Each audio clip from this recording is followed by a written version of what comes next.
Welcome to today's Better Care Playbook webinar, made possible through the 7 Foundation Collaborative on applying the ROI Calculator for partnerships to address social determinants of health. Before we get started, I'd like to quickly go over a few logistics. To eliminate background noise, audio lines are being muted during today's event. There will be a moderated question and answer session following today's presentations.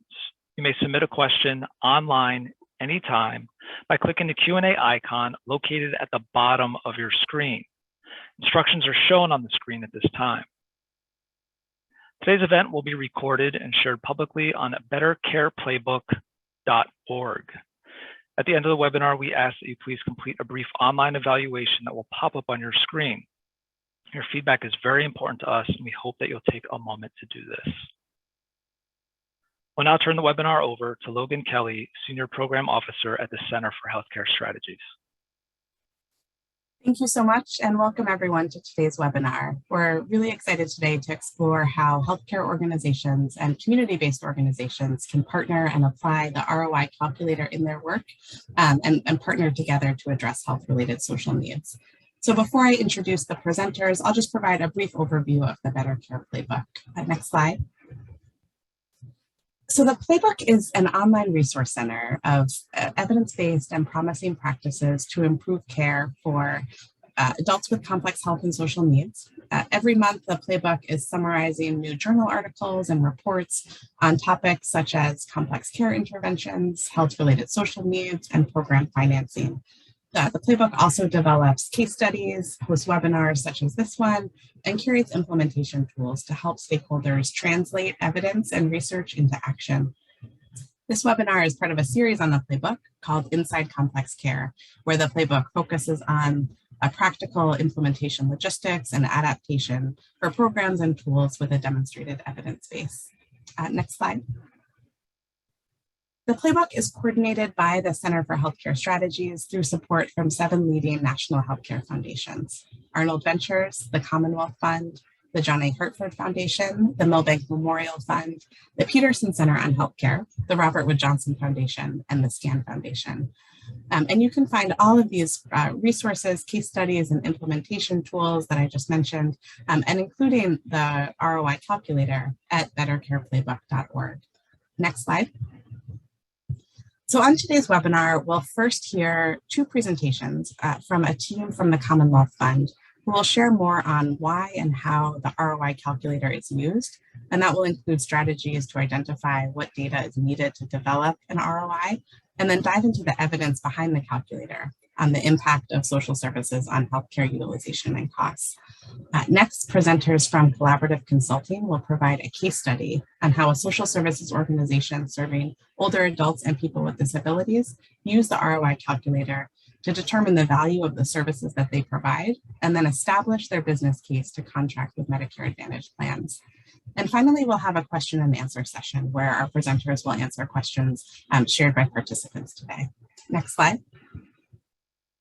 And again, we are so pleased today to be joined by presenters from the Commonwealth Fund and Collaborative Consulting, and really appreciative that they'll be sharing their expertise and experience and insights with us today.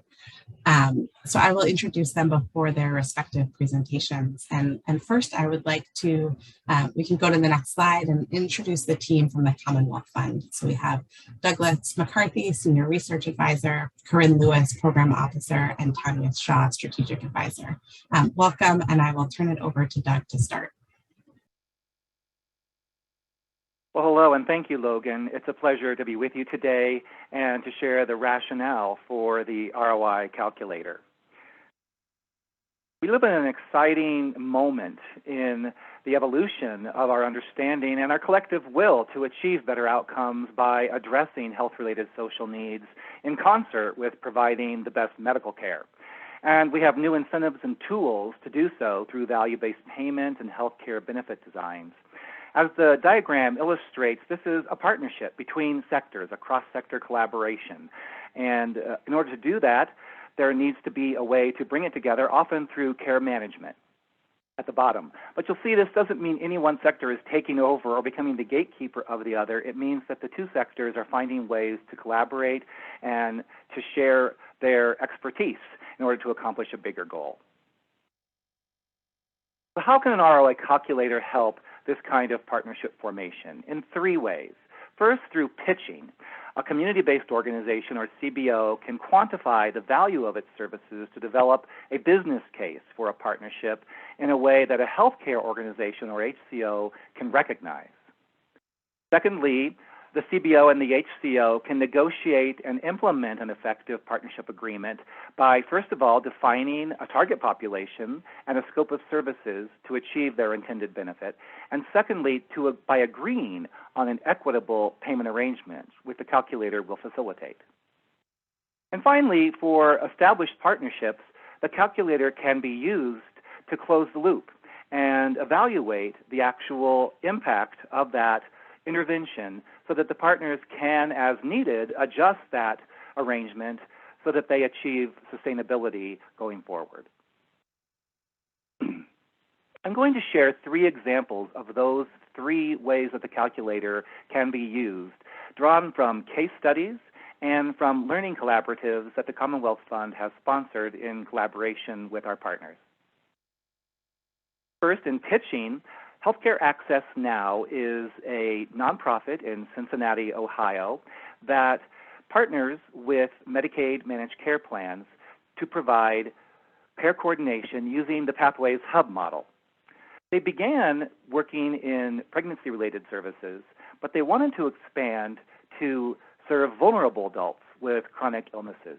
In order to do that, they first ran a pilot with a health system to show the value and the impact of doing so. And then working with Victor Tabush, who you'll be hearing from later, they were able to demonstrate that the ROI of expanding their services would be something that would be attractive to a managed care plan in order to enter into negotiations for expanding their services. Secondly, an example of planning using the calculator. Community Housing Solutions in Greensboro, North Carolina, collaborated with Cone Health System to run a pilot of the Capable model, which helps frail elders live independently at home.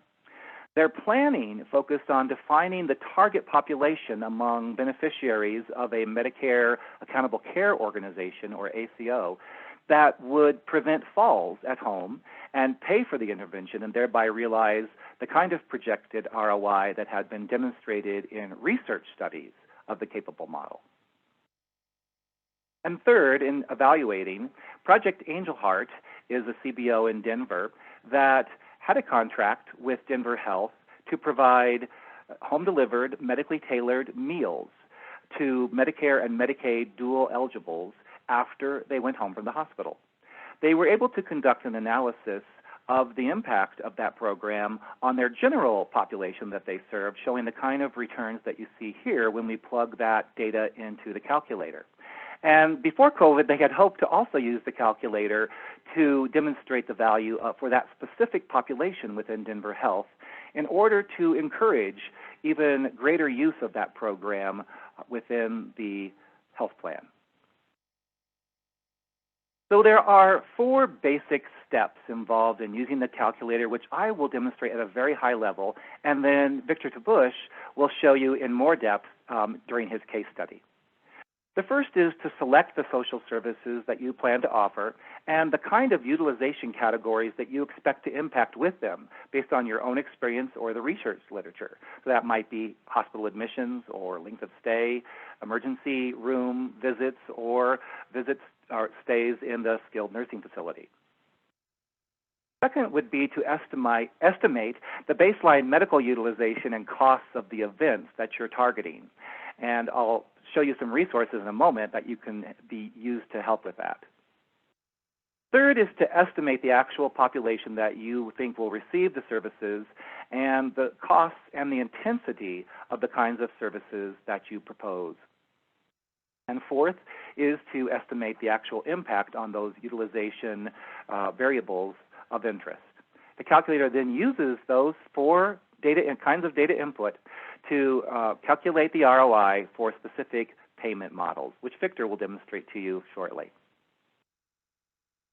So as I mentioned, we've developed several kinds of help guides to get you started and to walk you through the calculator. The first is, if you're curious what's happening behind the scenes, a guide to the calculations that Victor developed for the calculator. Second is a checklist of the kind of input data that you'll need so you can gather that information. Third is benchmarking data from national surveys that will help you to know if you don't have your own data, or if you want to vet your data to see how it falls within national benchmarks on costs and utilization of medical events of interest. Then this is the evidence review that Tanya and Corinne will be presenting shortly, and case studies of the kind that I've already presented and that Victor will be presenting. And finally, to wrap it all together, we've developed a step-by-step guide that shows you how you would use data from the benchmarking tables and the evidence review in the calculator, and walk you through a hypothetical example so you will see how that actually works in practice. So the benefits of the calculator are several. It creates awareness of the opportunity to integrate care, and we found that in our learning collaboratives that people really want to come to the table. They're very interested in seeing how this might play out. It offers a structured approach for building that partnership, for coming together and being very data-based. It also provides a common financial language that you can speak in terms of the benefit per member per month. It drives the data collection and the analysis that you'll need in order to do that. And then it promotes an equitable and sustainable division of returns between the partners in order to make a sustainable partnership model. And finally, it can reduce the uncertainty surrounding identifying the extent of the financial risk that you may incur. And Victor will demonstrate that as well. So there are several learnings which we are very grateful to the participants in our case studies and learning collaboratives for sharing with us as they went through the experience of using the calculator. First is the importance of having a partnership mindset that you bring to the table to cultivate the kind of trust that you'll need to build a partnership. Second are the mechanics of the data and the importance of not letting the perfect be the enemy of the good in terms of starting with the data that you have and then refining it as you go forward. Third is to look for the synergies in the partnership. This isn't just your average, everyday contractual relationship to buy copier. This is a very special kind of a partnership that you're trying to achieve synergies together by defining common goals and defining your expectations and then your expected benefits so that you're working together toward a common goal. And finally, to consider a systems perspective.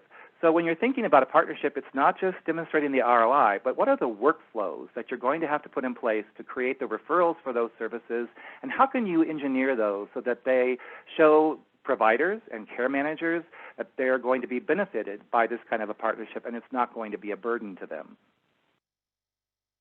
So before closing, I want to acknowledge our partners in this endeavor. This has really been a demonstration for us of partnership as we have created and executed the calculator itself. And first of all, Collaborative Consulting, Victor Tabush was instrumental in creating the calculator and demonstrating and working with various people to show its value. We want to thank the SCAN Foundation for its sponsorship of the calculator in the first phase and in its development and its use. And then our partners in the learning collaboratives, Health Begins and the Nonprofit Finance Fund, working with the partners that you see on the right. We really appreciate their going on the journey with us that you'll be hearing more about. With that, I'll turn it back to Corinne and to Tanya. Thank you. Thanks, Doug. Hi, everyone, and thank you for joining us today. My name is Corinne Lewis. I'm a program officer at the Commonwealth Fund, leading our delivery system reform program. In the next 10 minutes, my colleague Tanya and I will be sharing our research to summarize the evidence for addressing health-related social needs. Next slide, please.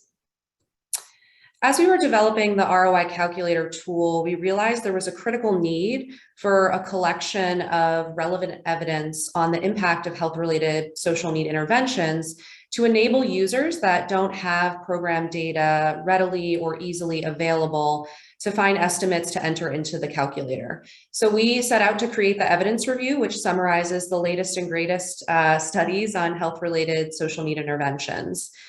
The evidence review focuses on 6 main domains of social needs that are listed here: housing, nutrition, transportation, home modifications, care management, and counseling, which includes legal, financial, and social supports counseling.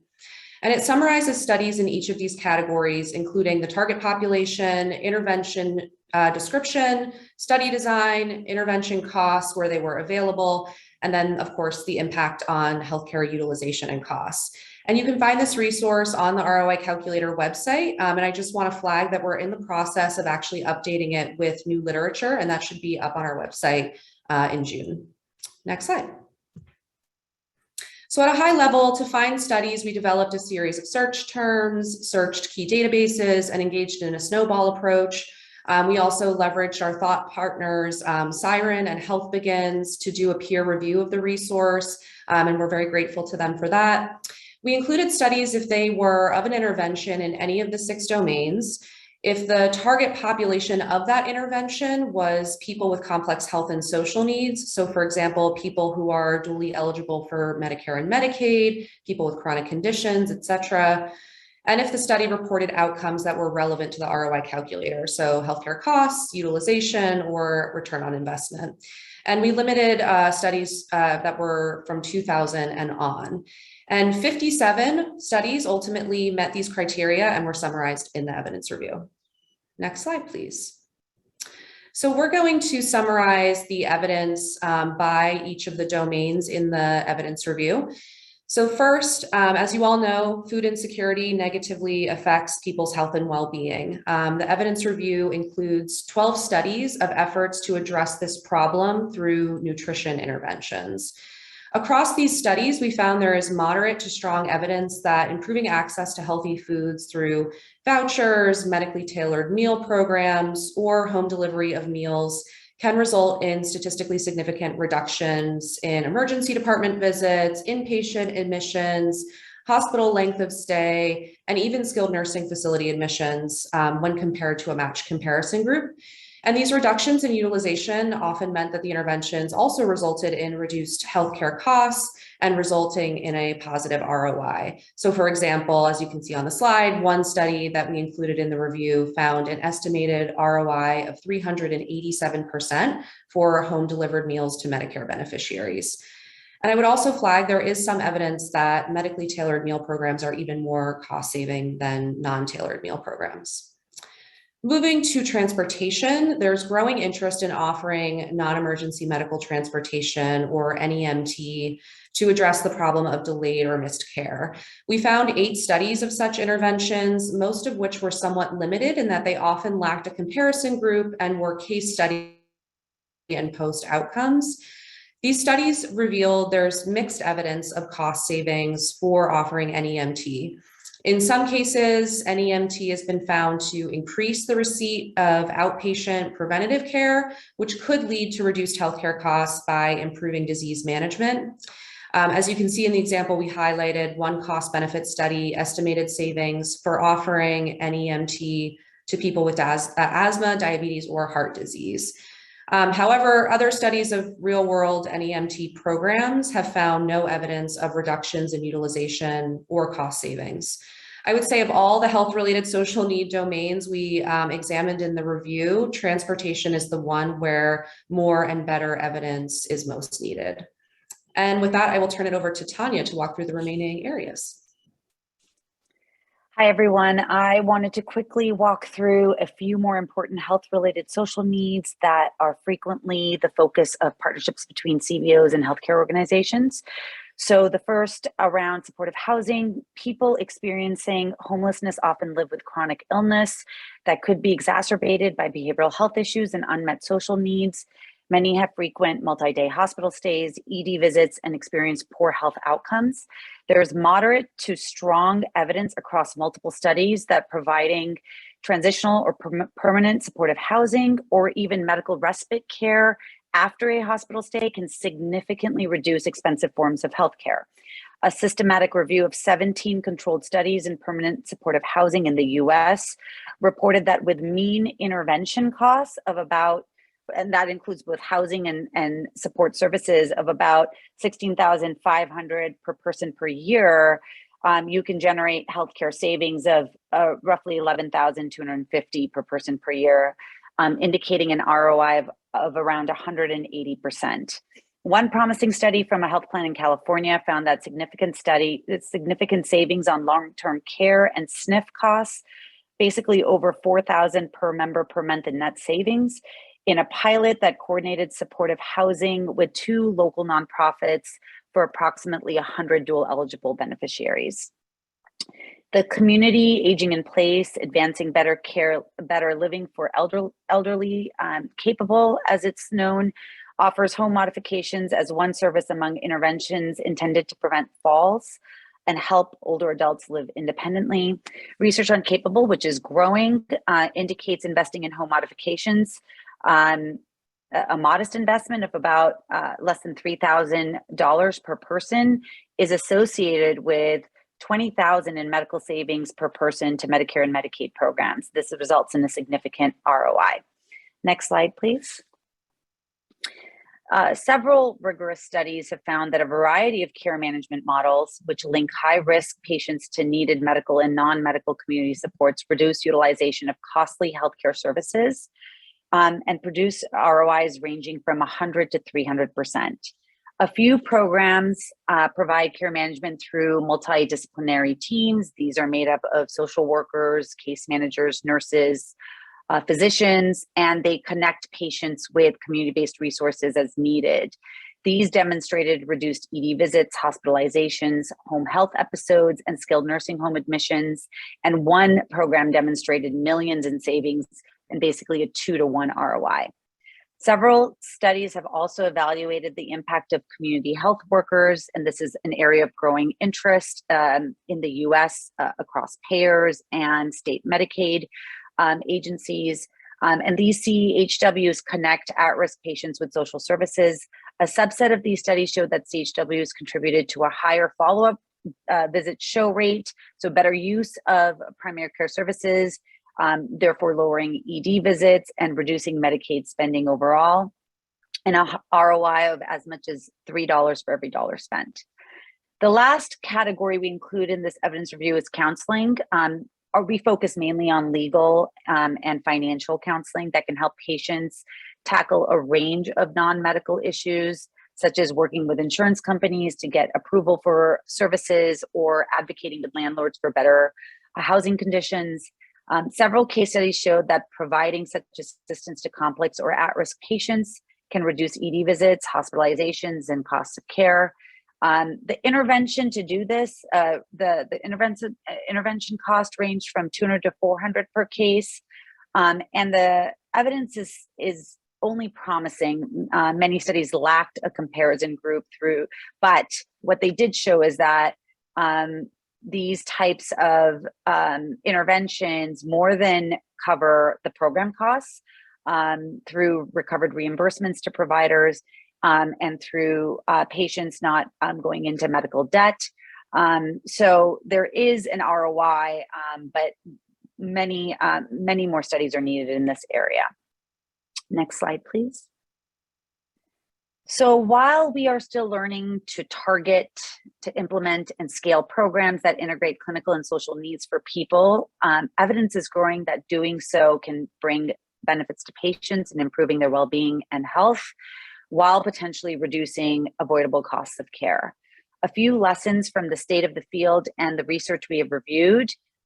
First, the data found in many studies, such as program costs, target populations, potential reductions in cost of care that really result from better utilization of outpatient services or reduction in inpatient and ED visits can be used as inputs in the calculator to estimate and plan in partnership, especially when data is not easily available. Targeting is important.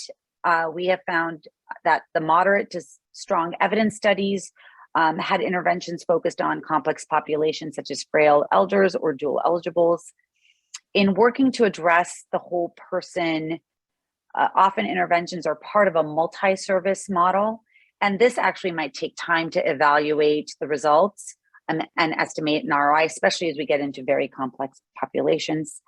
Overall, the methodological rigor of evidence is variable across the domains, and we look to many of you who are implementing such programs to help build up the evidence, and especially to go beyond the cost and utilization type ROI, but to better capture improvements in measures that matter to people with clinical and social needs.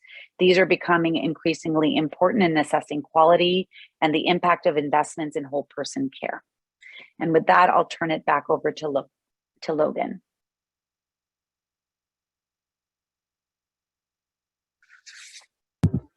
Wonderful. Thank you so much, Tanya, Corinne, and Doug, for sharing all of your insights today. And they all mentioned a number of wonderful resources that I think will be very helpful. We've shared a few of them in the chat, and we'll also be sharing others in our follow-up email that you'll receive most likely tomorrow.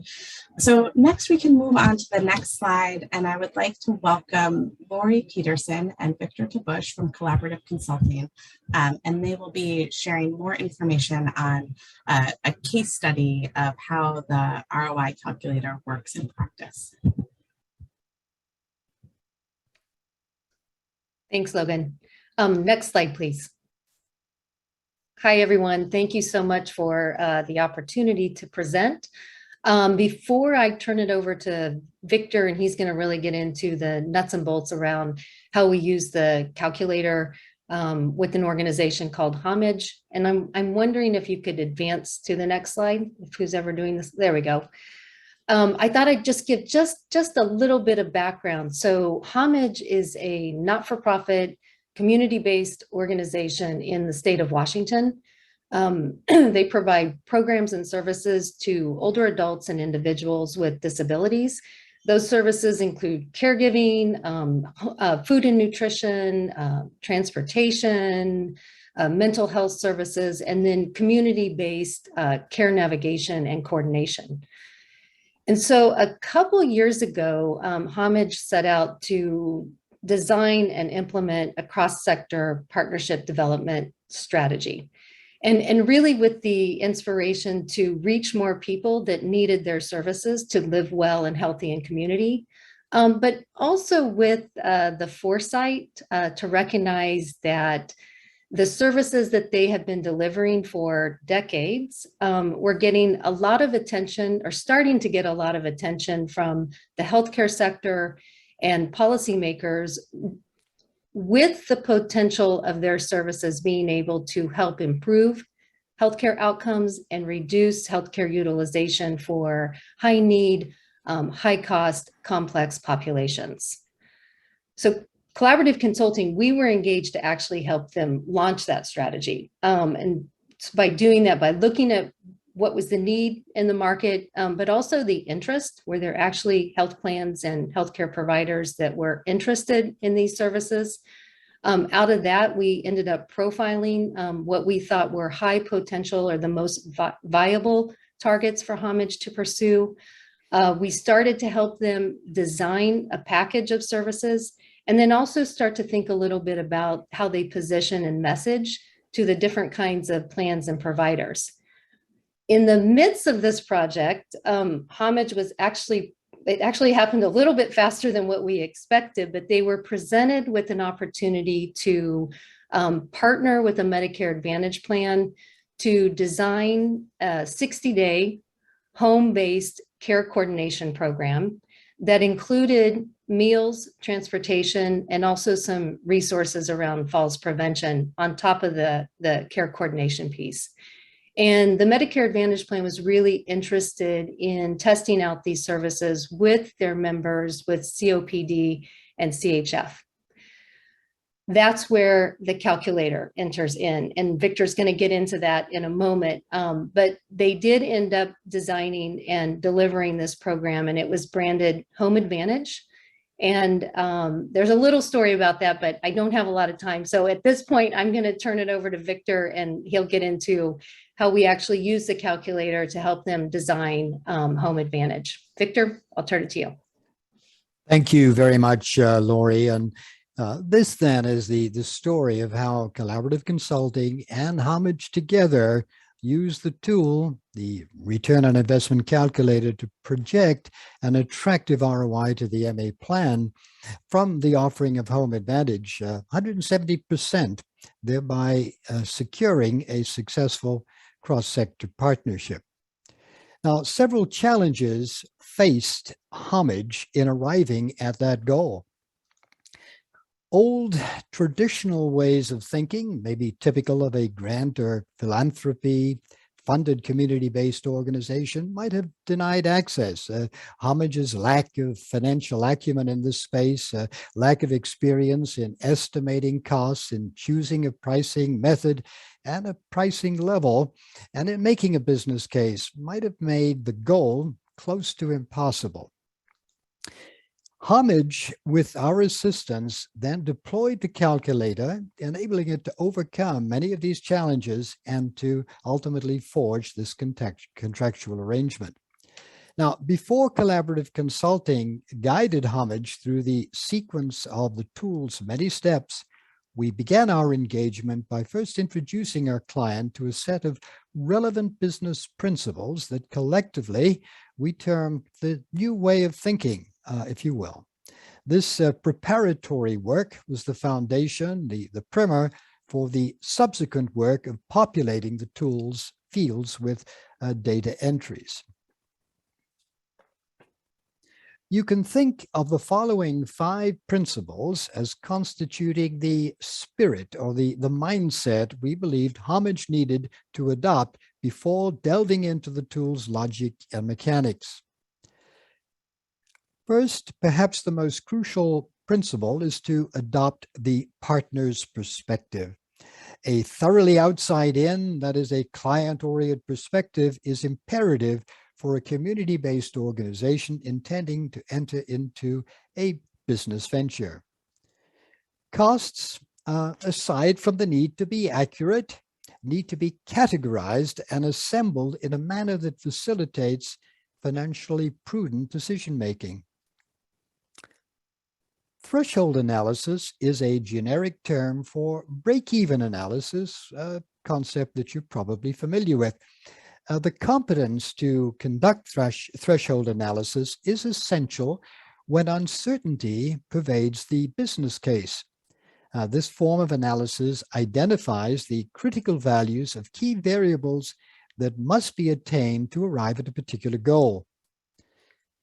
The old way of thinking about the pricing decision, how much do we charge, needs to be replaced by considering what the pricing system needs to be, what the method is, as well as the level of the price chosen. And what we do is to encourage CBOs to think beyond the traditional fee-for-service method and consider a variety of other options. We advise clients that assessing and managing financial risk to both partners is as equally of equal importance as estimating the returns. Strict focus, fixation sometimes on ROI, when uncertainty whether such returns will materialize is very common but myopic. So collectively, these principles constituting for Homage a somewhat novel mindset are foundational and essential. They should be grasped prior to the subsequent use of the tool and to engaging in the ensuing negotiations. And as you will see, each of these 5 principles finds its expression at some stage in the tool. In the next few slides, I will use screenshots to highlight those steps where these principles make their appearances.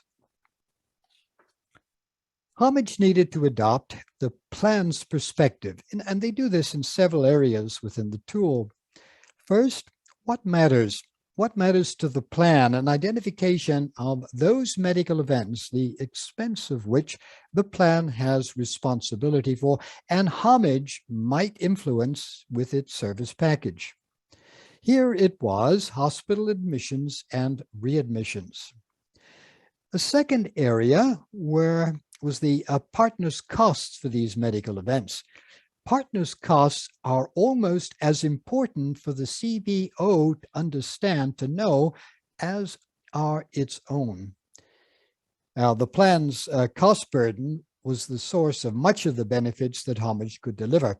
the daily cost of $1,350 per bed night was a crucial input in our analysis.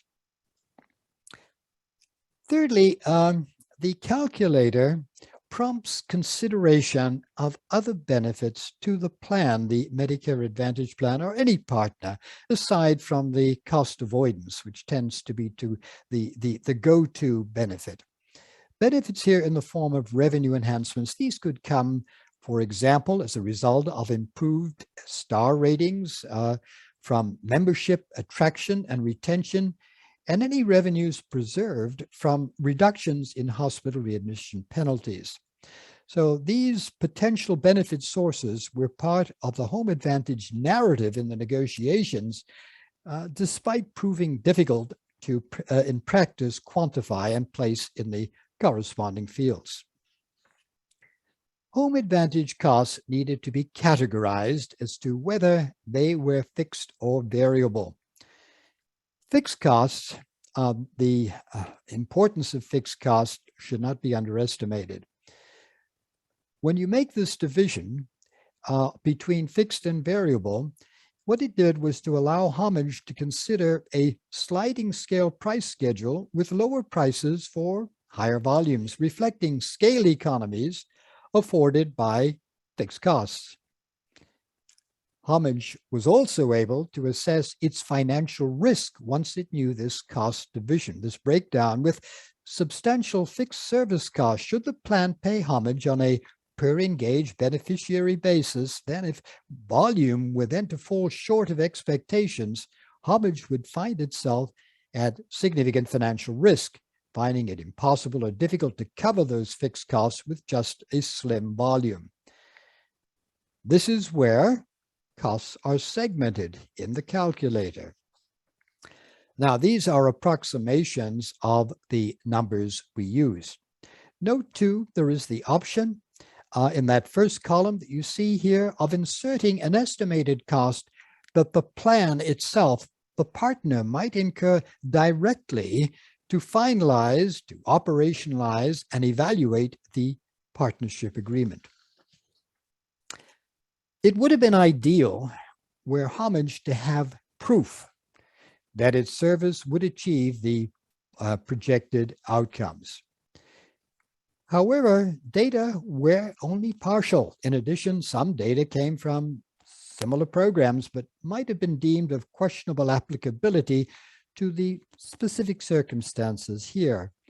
So lacking proof, the calculator allows plausibility as a possible path to build its business case. This is the tool's feature where we do threshold analysis. And you can see here the tool showed that readmissions would be required to drop by a paltry 7.2%. And if the plan had a hurdle rate of, say, 50%, that would be the requisite drop in readmissions. If instead the requirement, and this is sometimes the case, the requirement, the bar is a little lower, the requirement was just cost neutrality, then that ROI would, that reduction in readmission rates would be even lower. So these results provided the MA plan with the confidence that the arrangement had a high likelihood of achieving financial sense. Now the fourth principle, that is thinking beyond fee-for-service. Fee-for-service is the typical go-to choice when selecting a payment method, but there are other ways to quote price that the tool can model. These are alternative methods that may be better suited to the partner's tolerance for risk and appetite for returns. The projected financial returns for each partner are automatically calculated under each of these payment systems. So finally, we arrive at that fifth principle, the one that urges an assessment of the financial risk, that those projected returns will not in fact be realized. Risk stems from uncertainty about outcomes and about costs. Risk cannot be avoided. It can only be divided, shared, or transferred between the two partners. That division and the extent of the risk depends upon the chosen payment option and the payment amount. For our project, we compared the risks inherent under each pricing system that Homage might propose to the MA plan. Full cost recovery, under which Homage would have been reimbursed for the actual cost, a retrospective system, a non-starter really for the plan because of misaligned incentives and of extreme cost risk for the plan. Fee-for-service, the standard approach was considered, involving prospective payments based on service volume. Case rate, the system actually chosen in this agreement. Here, Homage receives an agreed upon fee for each referral from the plan that led to the patient's engagement, and then, of course, to the delivery of those services comprising Home Advantage. Fourth system, capitation. Here, Homage would have been paid for each referral whether it led to patient engagement and activation or not. Now, this was rejected because it was unacceptably risky for Homage, we believed, because should the rate at which referrals convert to activation, should that activation, meaning engagement and service provision, exceed a forecasted rate of between 35 and 45%, Homage would have incurred unexpectedly high service delivery costs. The fifth method is gain sharing. Here, outcome risk is shared, but due to data constraints, we did not consider this form of payment, although the tool allows for it, and we believe it has potential in many settings. So it was the tool's simulation feature that enabled us to land on the case rate system. The tool uses a Monte Carlo simulation to report on risks. Minimum, maximum, and the standard deviation for the financial returns for each partner under all the pricing methods are generated by the tool. The actual method selected was one that best balanced the risks and rewards between the plan and Homage. Now, focusing on, as the calculator does, the financial risk and returns from the delivery of social services should not distract us from what is the intrinsic value from social services. They've been shown to improve the health and quality of life of those receiving them, and that's why we want these services provided. It's because of their intrinsic value. Nevertheless, if their instrumental value can also be demonstrated, and that evidence guide shows that this is increasingly the case, then the number of those people served via these cross-sector partnerships will surely increase.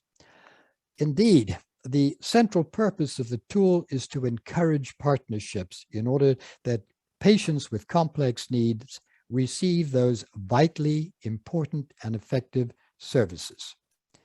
Now, back to Lori Peterson.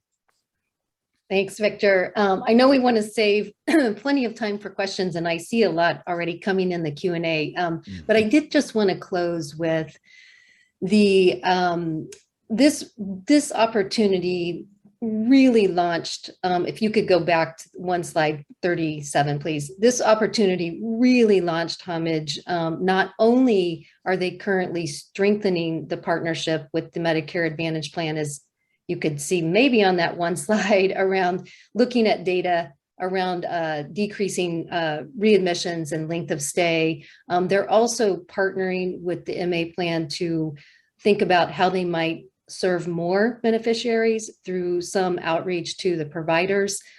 So that's kind of on the, and they're talking about contracting into 2023. So this has been a multi-year contract. Homage is also, which I think is very exciting, working with some other community-based organizations in the marketplace to develop a community integrated health network so they can actually deliver more non-medical, more social services in contract with more health plans across the broader region. So There was a great quote. You guys can't see it because that slide's not up, but and I now can't remember it, but thank you. I know we went really quickly through this. If you've got other questions, please don't hesitate to reach out to Victor and I after this webinar or sometime in the future. But Logan, I believe I'm turning it back over to you now. Yes, and Lori, here's the quote. Sorry about the technical delay there, but it's such a timely quote, so I want to leave it up just for a moment so people have a chance to digest that. And I just want to point out, I specifically went to the program director level because, you know, often sometimes the leader will be like, yeah, it's going great, because it was their idea to do the cross-sector partnership strategy. But I really wanted to hear at the program level how it was going. And this was the quote that he gave me. So very pleased to hear this. And now, Logan, back to you. Wonderful. Thank you so much, Lori and Victor. And I'd like to invite all of the presenters now to come back on screen as we go into the question and answer portion of today's event. We've received a lot of wonderful questions already, and we will do our best to answer as many as we can. If you haven't had a chance to ask your question yet, please do so now so we can try to speak to that. So first, just to follow up on Victor's presentation, we received a question to really specify and break down what does it mean to say that the ROI of something is 170%, as you wrote on your slides. Can you just kind of give a quick breakdown of exactly what that means? Sure, Logan, that's really important to have a concrete and standard definition of return on investment. The one that is used here, and it's typical in, it's used just about everywhere in healthcare, is the following formula. You take the net benefit, that is the gross benefits from the delivery of the social services. From that, you subtract the expenses that the partner is going to incur in order to have those services delivered for them. Then you divide that net benefit, that's the gross benefits minus the investment they have to make. You divide that by the cost that they're expected to incur. That's how you get the return on investment. It's much like how you measure the return on a personal investment. It's based on how much you put in and how much on net you get. Now, there are other ways to measure the return on investment. They are not as commonly used. I don't think they're as well understood. One would be the payback period. And the payback period would represent the number of periods or years, in this case, that it would take for the partner who's making the investment to recoup the amount it invests. The shorter the period, the more attractive from the partner's perspective, clearly. There's yet a third, and this has tremendous advantages, and that is the net present value, where you take the benefits and you subtract from them the costs. And there's no denomination here, as there is with the ROI. You get a dollar magnitude. The benefit of that is that with ROI, it represents a return, but there's no indication of the scale. So you can have a very large ROI on a small investment, and that may be less preferred to a more modest ROI on a very large investment. And that would show up when you do the net present value calculation. So that's a very long-winded answer, but I think it may have been useful to some people in addition to the one that asked the question. Thank you for it. Excellent. Thank you so much, Victor.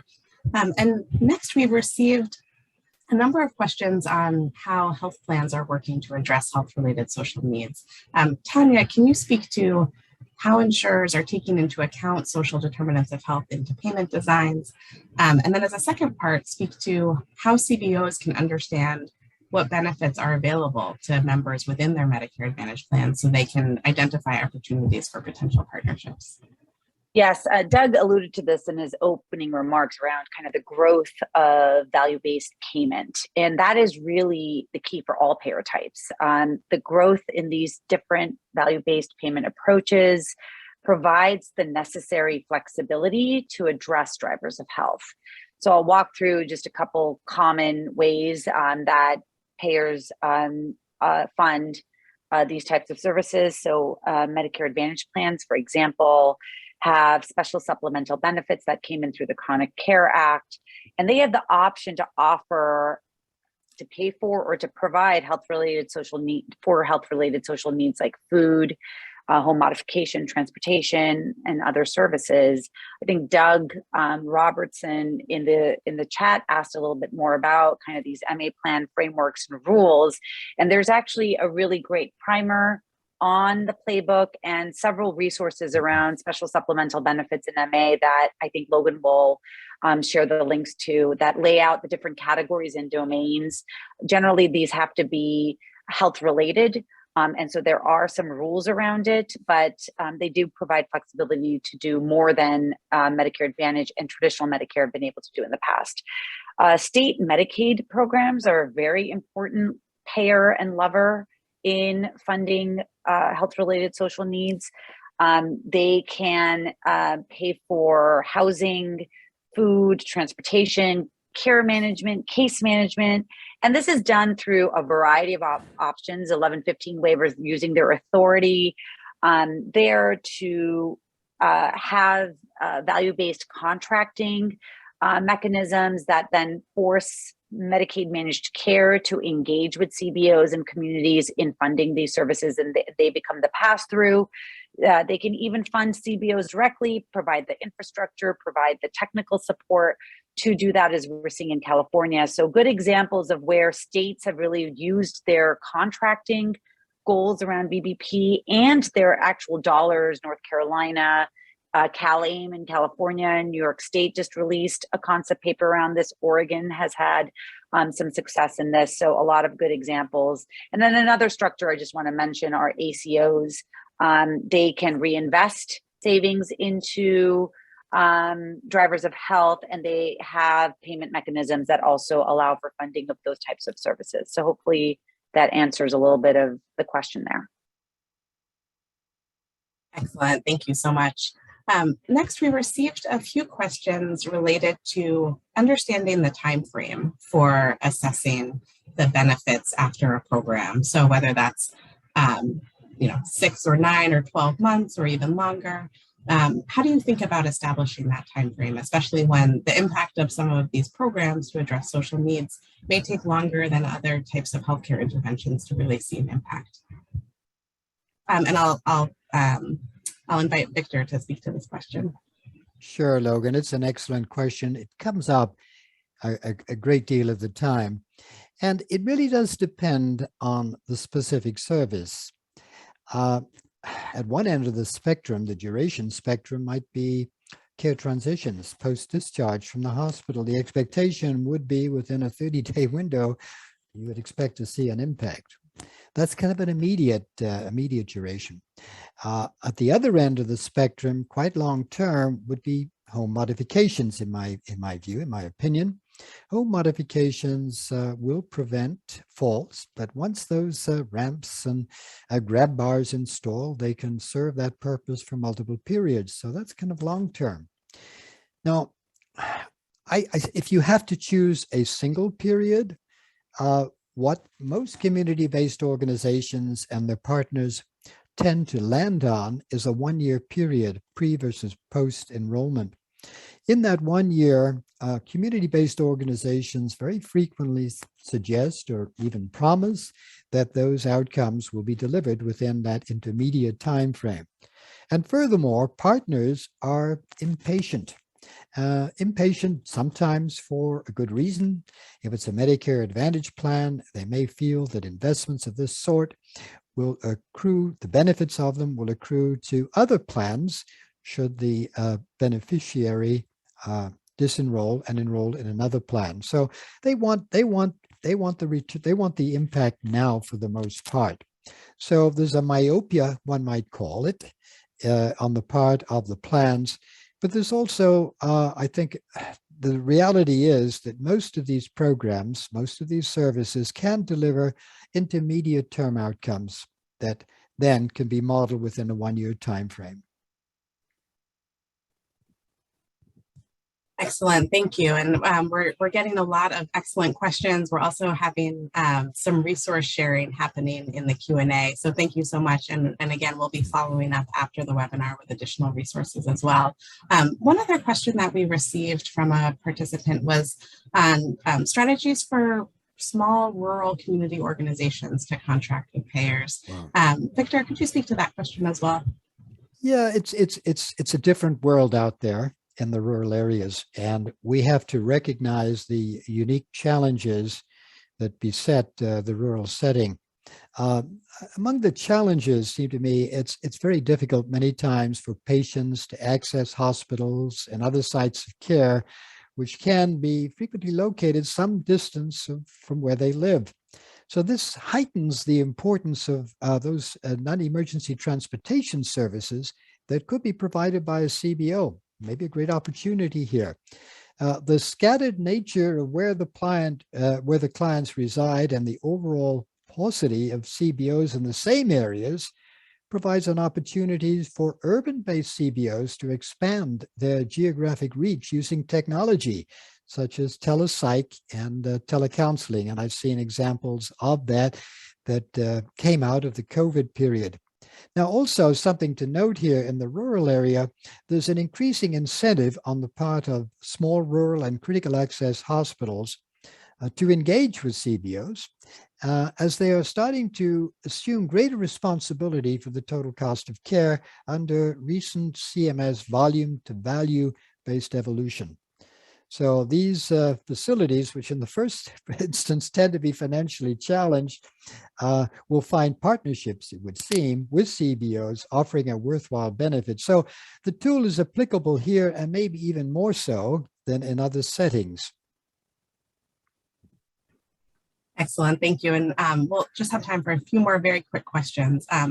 We received one question on understanding the timeline for establishing a contractual relationship between a CBO and a plan. Would anyone like to speak to that question just at a really high level on kind of understanding some expectations around how long that can take? Logan, I can, I mean, it depends. I can give with the homage example, and there was interest there with both parties. And I think it ended up being probably 6-7 month process before it was all kind of ready to go. The design, the back and forth, negotiating rates, the contract was a beast from homage perspective to get big contract from a big Medicare Advantage plan. So I would say it depends. Yeah, depends. But that was about the process, about the length of time it took with homage. Excellent. And we're continuing to receive great questions. Unfortunately, we have to wrap up in just a moment.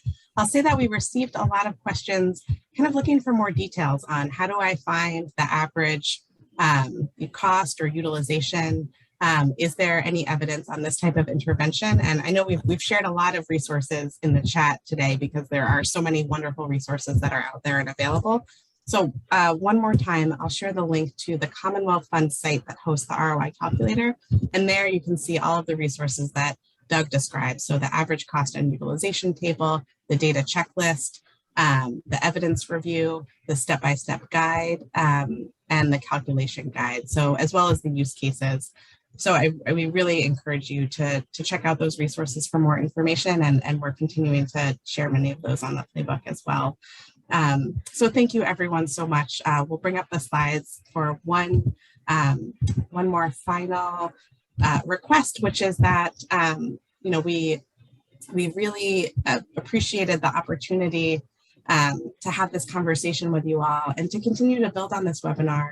You can go to the Playbook for additional studies and implementation tools. And you can also look to the resources identified by our presenters that provide practical support on the calculator.